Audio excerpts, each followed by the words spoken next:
সম্মানীয় সকল শিক্ষকবৃন্দ এবং সমস্ত ছাত্রছাত্রীকে আমার আন্তরিক অভিনন্দন। তোমরা জানো যে গত 15 দিন ধরে নাটক তৈরি করা হয়েছে, সম্পূর্ণ ভাবনাটা করিম স্যারের ইনস্টিটিউটের প্রযোজিত নাটক সন্তান বাঁচাও সমাজ বাঁচাও। নামটাও খুব ইম্পর্টেন্ট, প্রত্যেকে একটু নামটার উপরে কনসেন্ট্রেট করতে বলছি। আবার সন্তান বাঁচাও সমাজ বাঁচাও, মূল ভাবনা মোহাম্মদ আব্দুল করিম, নাটক এবং সম্রাট কামাল মন্ডল, সামগ্রিক পরিকল্পনা এবং সামগ্রিক ব্যবস্থাপনায় আমাদের সম্মানীয় ডিরেক্টর এবং অ্যাসিস্ট্যান্ট ডিরেক্টর মহাশয়, বিশেষ সহযোগিতায় সারিফুল হক স্যার, এছাড়া আবহতে আমাদের অর্ঘ স্যার, রূপসজ্জায় সুপ্রিয়া ম্যাডাম, এবং বাকি কাজটা বাচ্চাদেরকে তুলে দেওয়ার কাজটা আমি করেছি। নাটকটা কি নিয়ে কেন দেখানো হবে সেইটা আমি তুলাই আগে। কথাই বলে বন্যেরা বনে সুন্দর, শিশু মাতৃক করে, কিন্তু এখন দেখা যাচ্ছে যে বাচ্চা বেরিয়ে আসার পর থেকেই 3 মাস 4 মাস 5 মাস বাচ্চাটার চোখ ঠিক করে খুলছে না, হাত ঠিক করে নড়ছে না, মুখ দিয়ে কথা বলতে শিখছে না।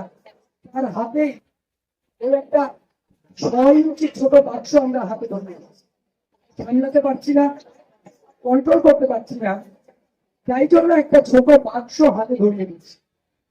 ইউনেস্কো রিসেন্ট রিপোর্ট বলছে যে আমাদের পৃথিবীতে থাকা, এটা একটু সবাই ভালো করে শোনো, এই ইনফরমেশনটা তোমাদের জন্য ইম্পর্টেন্ট।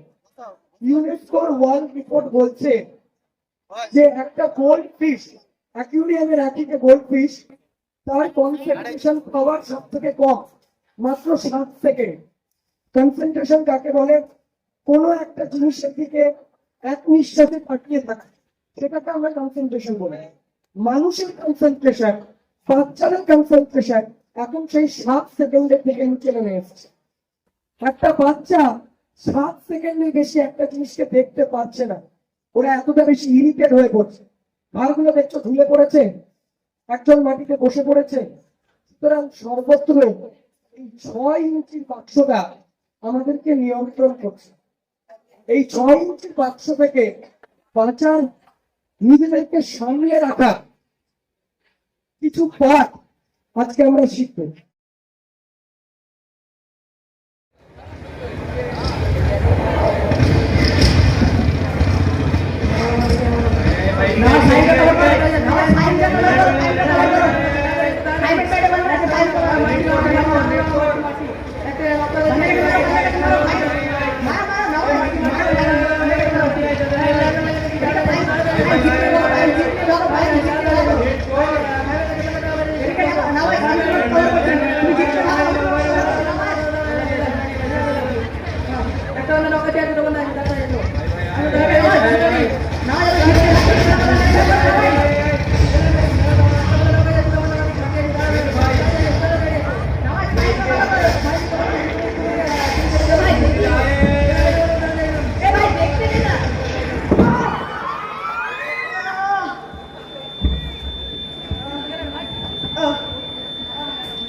কাজের সময় কেন ডিস্টার্ব করিস বলতো? তোর জন্য আজ এই টুর্নামেন্টটা হারলাম, সব শেষ করে দিলি। এটাতে আমাদের 10,000 টাকা ক্যাশ বোনাস ছিল, শেষ করে দিলি তো সব। এবার কি হবে ভাই? গেল আমাদের সব টাকা। এ তোরা কি খেলছিলি রে? ফ্রি ফায়ার খেলছিল।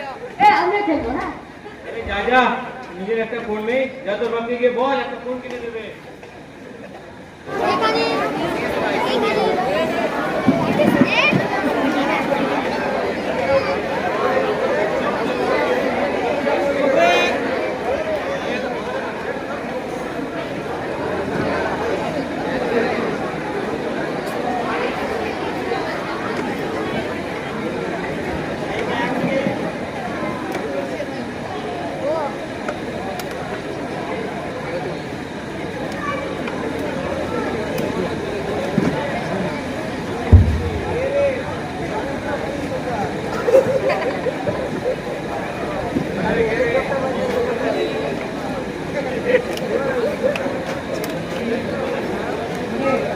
দেরি হলো কেন?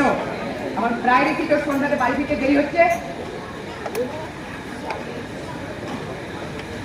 স্বামীর একটা নতুন মোবাইল নিয়েছে, তাই ও বাড়ি গিয়েছিলাম। আমার একটা নতুন মোবাইলের দরকার। সময় হলে ঠিক পেয়ে যাবি। না, আমার এক্ষুনি দরকার। আমার সব বন্ধুর কাছে মোবাইল আছে, শুধু আমারই নেই। অনেক দেখলাম তোর নাটক, এবার পড়তে বস। রাতের খাবারটা আমি তৈরি করছি। আমি পড়বো না, খাবো না, আমার এক্ষুনি মোবাইল দরকার। একদম বাজে কথা বলবি না। তো পড়ার জন্য যা যা দরকার আমরা তোর সব দিয়েছি, এখন তুই পড়তে বস। আমি কিছুই করবো না, আমার এক্ষুনি মোবাইল চাই তো চাই। দাদা কি হবে এত অশান্তি করে? সারাদিন পরিশ্রম করে এসে আবার ছেলের কান্না শুনবে? তার চেয়ে একটা মোবাইল কিনে দিলেই তো হয়। আজকাল তো প্রায় সবার কাছেই থাকে, ছেলেটা অন্তত শান্তিতে থাকবে। আচ্ছা ঠিক আছে, তোদের সামনে আর আমি পারবো না। কালকে ওকে একটা মোবাইল এনে দিয়ে দিবো। কি রে, এবার খুশি হলি তো? না, এবার পড়তে বস।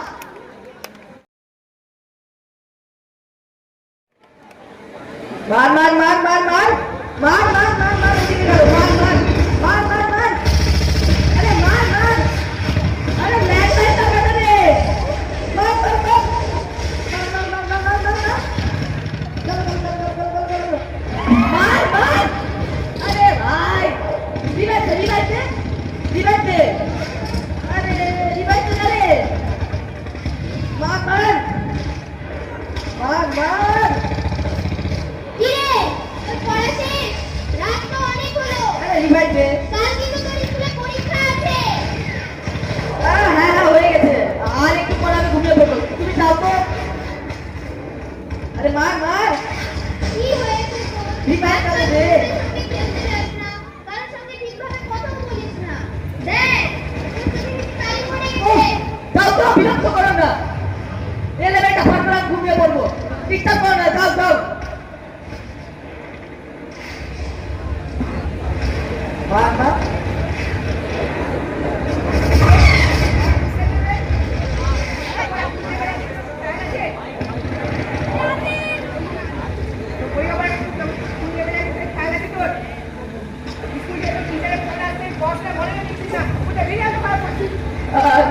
না বাবা, আমি সব পড়া দিচ্ছি তো।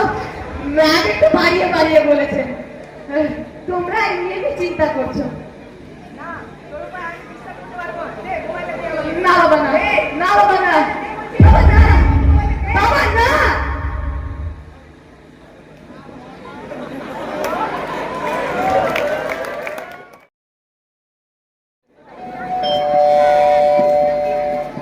ম্যাম আসবো?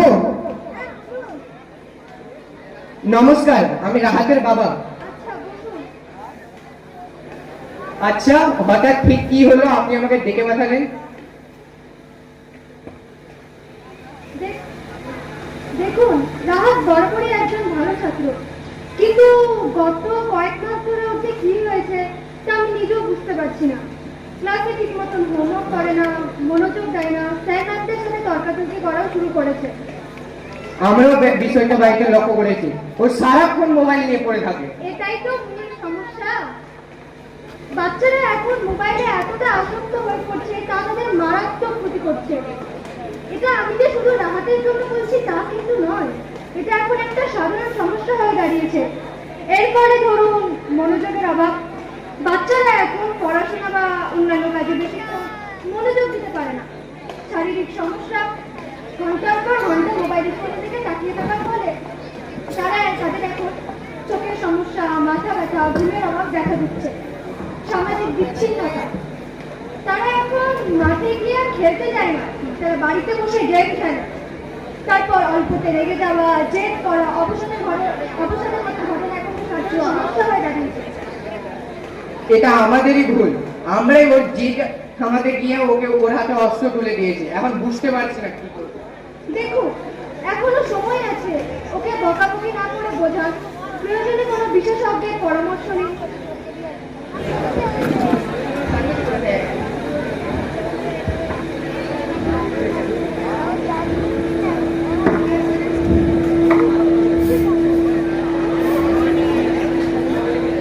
চলো চলো,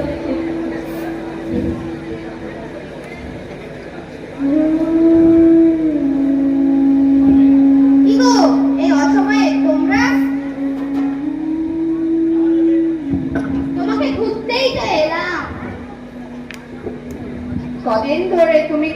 পড়াতে যাওনি, তোমার কি শরীর খারাপ? আচ্ছা রাহাত ঠিক আছে তো? না গো, মোবাইল কিনে দেওয়ার পর থেকে কি যে হলো, কারোর সঙ্গে ঠিক মতো কথাও বলে না। কেন কেন কেন? মোবাইল দেখছে তো, জানতাম এটাই হবে। তোমরা ওকে ডাক্তার দেখাও। কেন? এটা ডাক্তারের কি আছে? আরে ও কোনো পাগলা টাগলা ডাক্তারের কথা বলছে না, ও একজন মনোবিদের কথা বলছে। মনোবিদ? ওদের আবার কি কাজ? মনোবিদরা এই সমস্ত মোবাইলে আসক্ত ছেলেদের সঠিক কাউন্সিলিং করিয়ে বাইরে নিয়ে আসে। আচ্ছা, তোমাদের কি এরকম কেউ চেনা জানা আছে? হ্যাঁ, ডক্টর সেনি তো এই চত্বরে একমাত্র মনোবিদ। তোমরা ওর সঙ্গে দেখা করো। ঠিক আছে।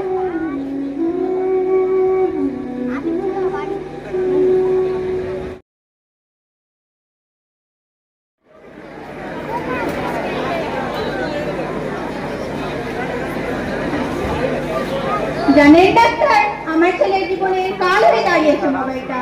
মোবাইল পাওয়ার পর থেকে কেমন জানি হয়ে গেছে ছেলেটা।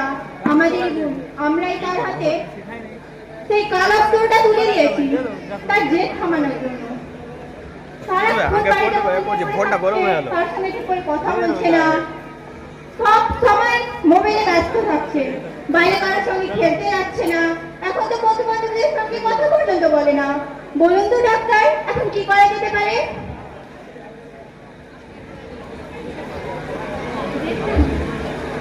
দেখুন, সমস্যাটা কিন্তু এক দুইজনের নয়, এই সমস্যাটা এখানে প্রায় সকলের। সুতরাং এই অবস্থা থেকে ফিরে আসতে হলে আমাদের সকলকে একত্রিতভাবে চেষ্টা করতে হবে, বুঝলেন? এবার যান, ছেলেকে বকাটকা না করে বুঝিয়ে বলুন।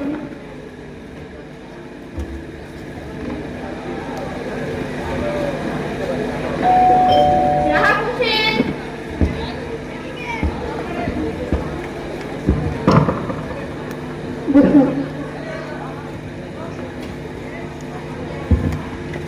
আচ্ছা আপনার সমস্যাগুলো বলুন।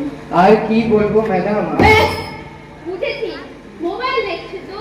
এটা শুধু ওর একার সমস্যা নয়, এই সমস্যাটা এখানে প্রায় সকলের। সুতরাং আমাদের সকলকে একত্রিত হতে চেষ্টা করতে হবে। বলুন বলুন ডাক্তারবাবু, আমরা সব রকম চেষ্টা করতে রাজি আছি। ডক্টর আরমিন, আপনাদের সবকিছু বিস্তারিতভাবে জানিয়ে দিন। দেখো, প্রথমত তো আপনাদের নিজেদেরই মোবাইল ফোনের ব্যবহার কম করতে হবে। কারণ আপনারাই যদি সারাক্ষণ মোবাইল ফোন নিয়ে ব্যতিব্যস্ত থাকে, তাহলে আপনার সন্তানকে পালন করার মতো কোনো অধিকার আপনাদের থাকবে না। বাড়িতে একটি স্ক্রিন টাইম নিয়ম চালু করুন, দিনে 1 অথবা 2 ঘন্টার বেশি মোবাইল ফোন ব্যবহার করা যাবে না। এই যে খাওয়ার সময় এবং ঘুমানোর সময় মোবাইল ফোনটি বন্ধ রাখবেন। এই যুগে ছেলে মেয়ে তো আর সারাক্ষণ বইপত্র নিয়ে ঘরে বসে পড়াশোনা করতে পারবে না। তাই মাঝে মধ্যে গিয়ে টুকে নিয়ে ঘুরে এসো, দেখবেন ছেলেটার মাইন্ড ফ্রেশ থাকবে, পড়াশোনাতে মনোযোগী হবে। মোবাইলের খারাপ দিকও আছে, ওর সঙ্গে বন্ধুর মতো আচরণ। ওকে বকানো দিয়ে বোঝান যে আপনারা ওর ভালোর জন্য চিন্তা করছেন। এই অভ্যাসগুলো ওকে তো একদিনে বলেন। আপনাদের ধৈর্য ধরে ওর পাশে থাকতে হবে। আমরা সব করতে রাজি আছি।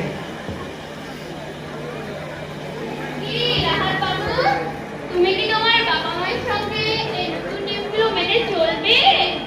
দেখবে জীবনটা না মোবাইল দিয়েছে অনেক বেশি সুন্দর।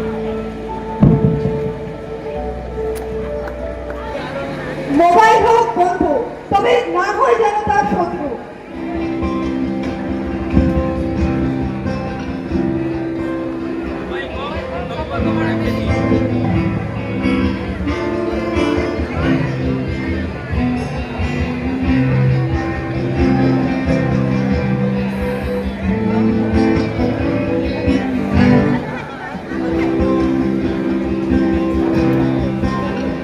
মোবাইল হাতে নয়, এবার আপাতত নাও।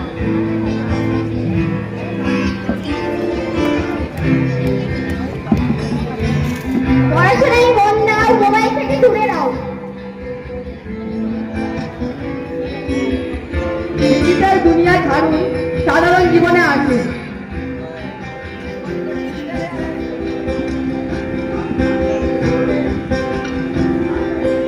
মোবাইল দেখা কম এবং মাঠে খেলা বেশি। সঠিক মোবাইলের ব্যবহার জীবন হোক স্মার্ট এবং চমৎকার। নাইমদা একটু বসবেন। নাইমদা মাথা আসছে আমার। মোবাইল দেখো একবার, সফলতা তার হলো বারবার।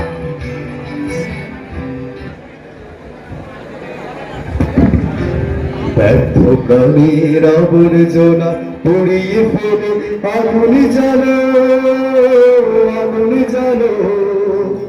ব্যর্থ প্রাণীর আবর্জনা পুড়িয়ে ফেলে আগুন জ্বালো, আগুন জ্বালো।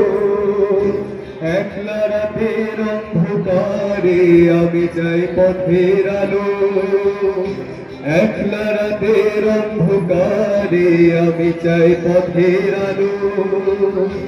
আগুন জ্বালো, আগুন জ্বালো। ব্যর্থ প্রাণের আবর্জনা পুড়িয়ে ফেলে আগুন জ্বালো, আগুন জ্বালো।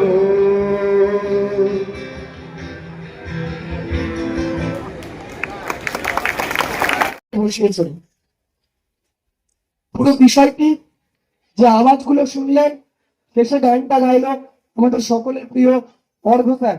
অর্ঘকে আমি একটু সামনে আসতে বলবো।